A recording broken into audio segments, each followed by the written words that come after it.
Coming up on today's show. Well, first of all, I would say that's probably the number one thing that I hear when people call me up, that idea of overwhelm. Sometimes working time over task sometimes helps them to get their arms wrapped around what they're working on. Yeah, and I'm probably going to go against a lot of the popular thing right now. Everybody wants to scan and get rid of paper, but based on things that I've had happen with my own clients, I'm going to tell her. It's our last show of 2014, and we look back today at highlights from our very first Organizer 411 live event. Today on Keeping You Organized.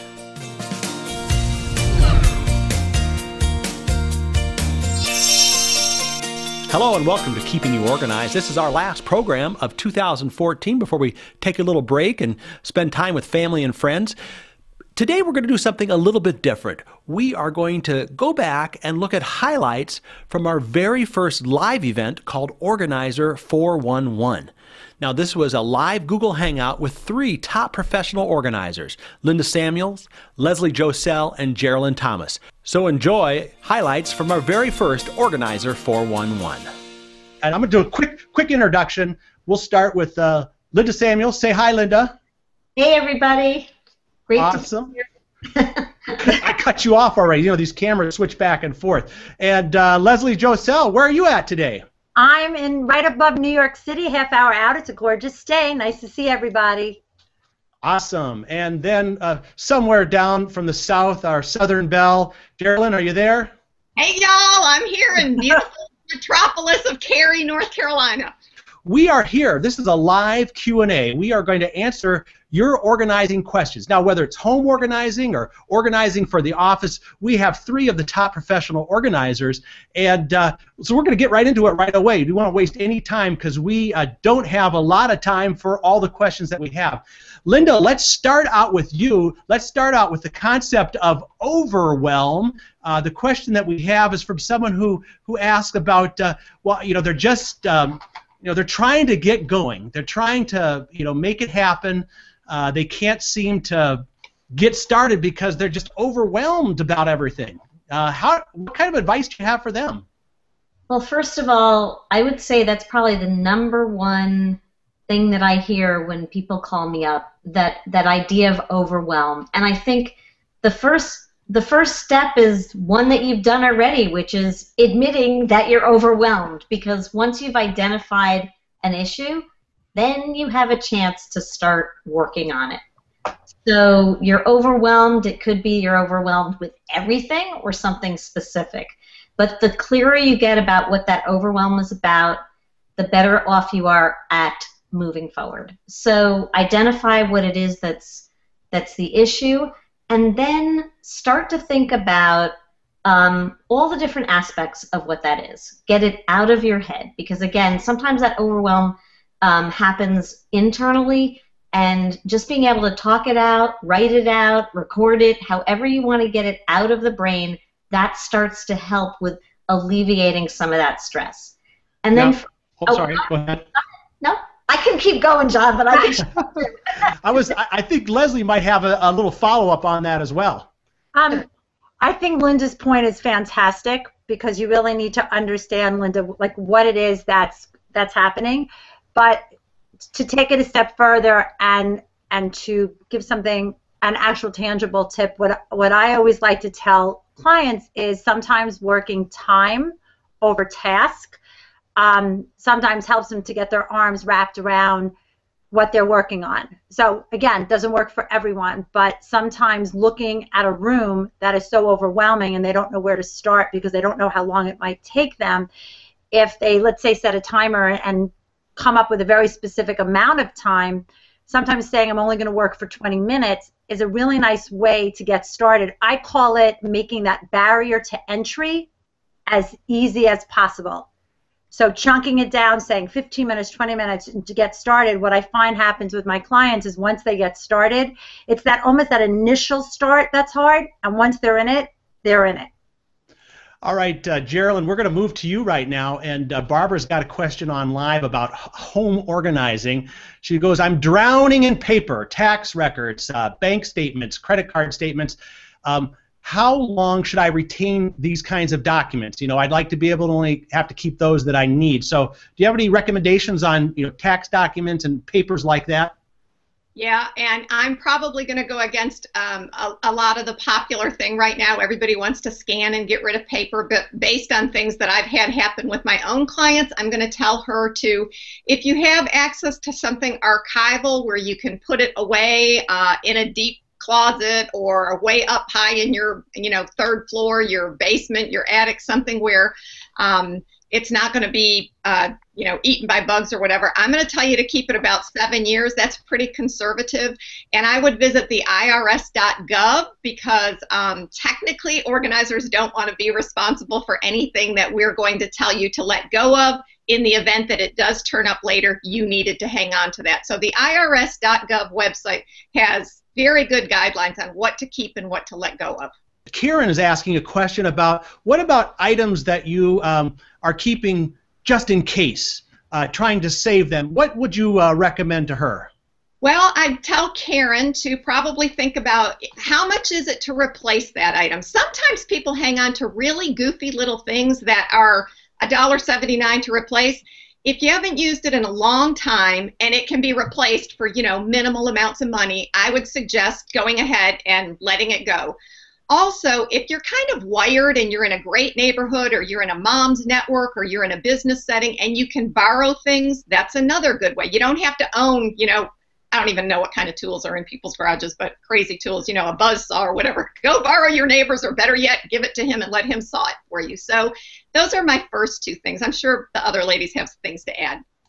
Well, you know, I'm gonna move on from that one too, because we're getting a lot of questions about photographs. Some of the pre-submitted questions were about photographs, and it sounds like you know, if it's like my house, you've got boxes and boxes, and so we'll go to Leslie on this one. Organizing photographs. Any just good tips on how you get started with that? I'm going to say that I think it's going to depend also on what you're comfortable with.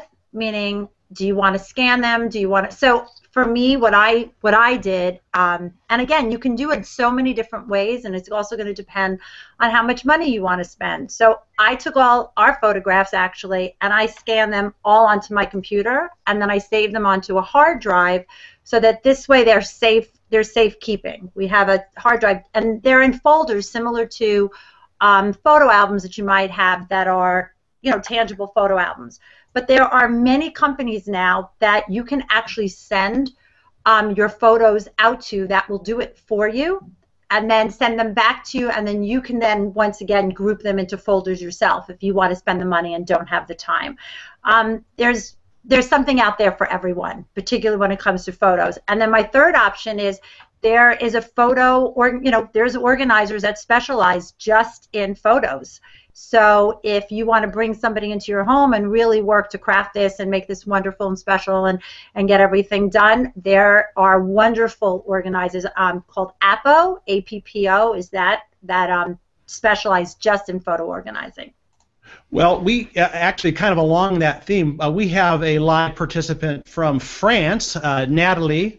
I hope I'm pronouncing that right, and a couple others in advance have submitted questions about other kinds of craft items. And Geralin, have you worked with anybody who's kind of a crafter, and what kinds of things have you recommended to them? You know, storage containers. How do you get someone under? Because usually crafters like to gather a lot of stuff, don't they?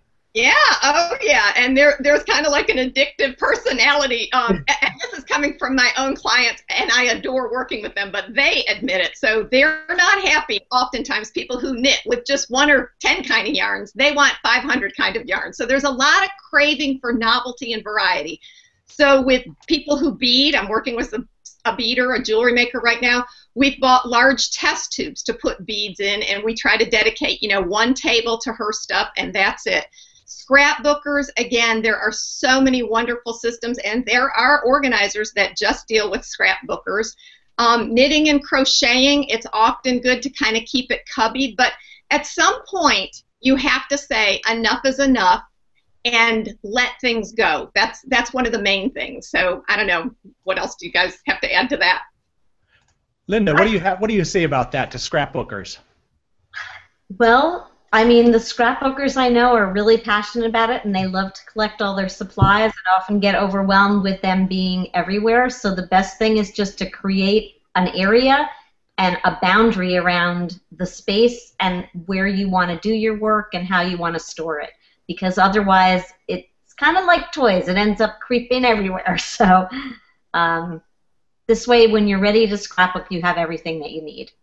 Well, Leslie, this is a softball question for you because you are the education expert, and Cheryl has asked particularly about tips for helping kids be organized at school. Now, remember, this is only a 1-hour program here, so if you could give me a couple really meaty tips, that would be great. Can't we put on our pajamas and stay here till tomorrow with that question? Wait, but ask me that question again, because that's a really big question, so I want to drill it down a little. Well, just tips for kids to keep organized at school and home. So maybe really probably a very high level kind of thing. Okay, so I'm going to let's talk a little bit about home first. We'll do a little bit of we can do a little of each. I think the best thing for kids when we organize them, in particular their rooms, is to involve them. You must bring them into the process with you, and as much as you can have everything that they own visual. Again, this is also going to be age dependent. I don't really know how old her children are, so obviously you're going to work very differently with an 8-year-old than you are with, let's say, a 16-year-old. But I think if we're going to talk, let's say, about younger children, I think as visual as you can keep their things, the best. I've gone so far as to take drawers off closets, take dressers out of rooms and put baskets so that children really can keep the things that they have organized and that they can see what they own. Because we know with children in particular, if a system is going to take them more than 3 steps to do, they're not going to do it. So the easier the system you put in place for them, whether it's for their room or even paper management for school, the more apt they're going to stay organized. And most importantly, they have to be part of the decision making. This is Keeping You Organized, and we are looking back at highlights from our very first Organizer 411 live event. And we'll be right back with more in just a moment. Never lose your stuff again.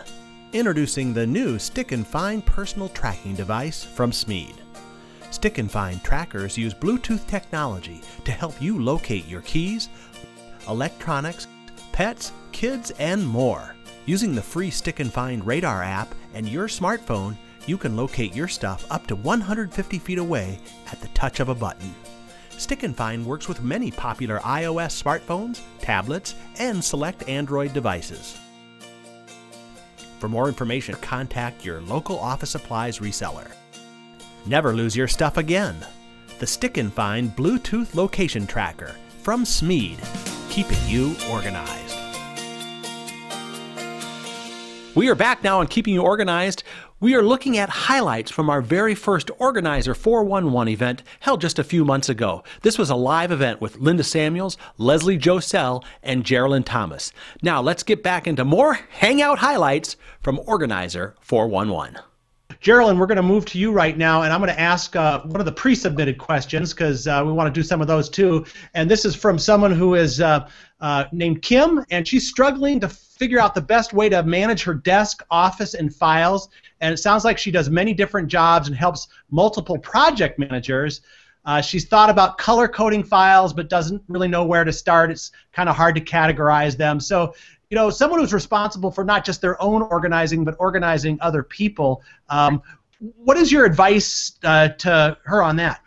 Well, this is going to be a complicated question to answer, so I'm going to just, unfortunately, Kim, I'm going to do real high level because it would be better in a one-on-one. However, you deal with something that real estate agents or salespeople deal with. So in other words, there's this big funnel, and as things go through cycles, you need to move those, it sounds like, move people from one section to another. So maybe it's a potential client, and then it becomes a client, and then the sale is done, and then you put them in a waiting period, and then you might have to recontact them or follow up or something like that. So I think color-coded files are wonderful depending on what kind of business you do. So I know with pharma reps I work with, we do color coding for different drugs or different territories. Another system that I'm really crazy about using with people like real estate agents or photographers who have lots and lots of different projects going all the time is to decide whether you want to use a 1/2, 1/3, or 1/5 cut file. And then you can move people through different stages. I don't even know if you can see my hands moving around, but I'm gesturing while I'm talking. So the most left-hand position of the file might be stage 1, the second is stage 2, so on and so forth. And when they complete the cycle, they move into that 5th tab. So you're adding folders all the time to these people. Or color coding using dots that are easily removed, little dots that would go next to their name. So maybe a potential client would get, a yellow dot. Somebody who has bought from you before would get a green dot. And then once the cycle is completed, you would change the color dot to red. Or you can actually start putting the dots going down the side. Like I say, this is a really good question, Kim, and unfortunately, it would take a lot longer to explain. But those are just a few of the things off the top of my head. Well, and I think also, we do want, again, we have questions coming in from all over. They're coming in like rapid fire here, which is great. I love it that we have so many people involved today. I do want to stay on office organizing here for a moment before we shift gears again. And Linda, how about you on just the idea of the general office organizing? How do you set up a file system? Color coding or any, how do you suggest someone do that, and just general business office kind of organizing tips? Well, again, it's so customized to what people want. If someone responds to color, that's great, and you can color code all the files, the tabs, so that certain projects or departments are a particular color. Again, it depends on who's managing. Is this an individual office? Is it the entire office? So it's a little hard to be super specific. Geralin, you did a great job on the high level. That was great. Well, all right. Well, we're not going to, in just a couple sentences, we can't help other people get organized. But I think this idea of trying to get started. Leslie, you help people with calendars. We've had several questions about calendars, and especially if you have to keep multiple calendars. And we could say whether you're at an office and you have to watch the calendar of 3 or 4 people there, or if you have 2 or 3 kids and you've got to watch their calendars. What's the best way, Leslie, to manage multiple calendars? I know we keep saying, and I have to also give Geralin kudos for how she did that, because that question again was so big and she was able to drill it down. I'm going to try to dig deep here, but again, there's so many questions that need to be asked before you can just say what kind of calendar or how to handle it. Because you need to know, are you a paper person or are you an electronic person? And I'm not as big a techie as some of my esteemed colleagues sitting here today, but my biggest thing that I tell my clients is that you need to lead the technology and the technology cannot lead you. So you really need to figure out, are you a paper girl? Oh, I'm saying a girl because of me, or are you a techie girl? What are you actually trying to manage? Meaning, I can be specific and say, I know, like, for instance, Google Calendar is a wonderful tool, if that's what you like, where you can have separate calendars going on for different things. You can even have like a birthday calendar. You can have your work calendar. You can have your family calendar, and then they can all be integrated together. That would be a tip I would use. Awesome. But again, it's going to really depend a lot about what you're already doing and what works for you. That's great. Geralin, I'm going to go over to you. So this is a question from one of your fans from the Hoarders program on TV, but they're asking, this is kind of along the lines of your inbox, and I'm assuming what they're talking about is their email inbox, and they're asking specifically about how do you set up folders in your inbox. So I'm sure you have the general inbox, and you want to move things out of there. How do you personally, this is behind the scenes, give us an idea. So I'm going to give you my own personal scoop. That's what, right? We all want to know what organizers do. So I am really a person who in my own life tries to really honestly keep things very uncomplicated. So I name my electronic files pretty much how I name my paper files. And I'm a both person. I have a little of both. But for my inbox, I have a folder that's called admin. I have a folder that's called finance/tax, and my bookkeeping stuff goes in there. I have a marketing and PR folder. I have an industry/association folder, and anything related with NAPO or ICD or blogging groups I belong to, I sweep them in there. I have a folder for each person who helps me on my team. So I have an accountant, I have a lawyer, I have somebody that helps me with blogging, an editor, a photo person. So all of those people have individual folders. I have a coaching folder, so anybody I coach gets swept in there. That would be the equivalent of a client folder for somebody who's watching and has clients. Then I have one big folder called personal, and within that personal folder, I have stuff that is meaningful to me. So food, health, hobby, home, and photos. And this is where I kind of quarterly go in there. So people will send me, you know, I have 2 boys in college. People send me pictures of when they were little, of when my boys were on sports. I sweep those in there, and then about 4 times a year I go in and kind of organize the photos that I've swept in there. Receipts and registrations is probably the thing that people kind of do a great big, oh, thank you for that one, when I'm working with them one-on-one. So when you buy something online, you need to hang on to that receipt, sweep it into your receipt folder for tax time. Registrations, conferences, maybe your car, something like that, sweep it into the registrations folder. I have a travel, a web, and a tech folder. Basically, that's all I have. Well, that's all you have? I mean, you don't have any more than that? Come on. Oh, yes, I looked in there. Okay, you didn't even take a breath when you answered that question. That's really impressive. But anyway. Can I ask Geralin a question? Yes, please do. I'm sorry. Geralin, was that what you meant? I know you're laughing, Leslie, but I'm listening to this. Geralin, did you mean that was what your inbox was? Or is that your desktop? Is that my what? Inbox or desktop? Was that your email inbox? Or was that... That is how my inbox is organized. I have all of those folders in my inbox. For your email? Yeah. Whoa! Okay. Hey, behind the scenes. I think we're going to have to do a podcast on that one and maybe really get into that a little bit more. So I'm only laughing because you started by saying that it's simple, and I don't know if I should admit this. Leslie, you're laughing too, but I have one inbox. Oh, under my inbox, I have multiple folders. Maybe that's what I'm trying to say. Yeah, Okay. no, I think what they're saying is they have everything. You have, what, 2,000 messages in your inbox? Is that what you're saying? No, John, Yes. can I say something? Absolutely. I think this is really an important, I mean, we're sitting here and we're giggling, but I think what's great is that we're showing that Geralin has it streamlined and organized and precise, and that is fantastic because it works for her. And Linda has one inbox because Linda is organized enough. And I'm, right? And I'm like the, you know, I'm sitting here after Geralin just went and said, I have major fraud factor here because I know people say we're organizers. The only folders I keep on my computer, I keep one for every client.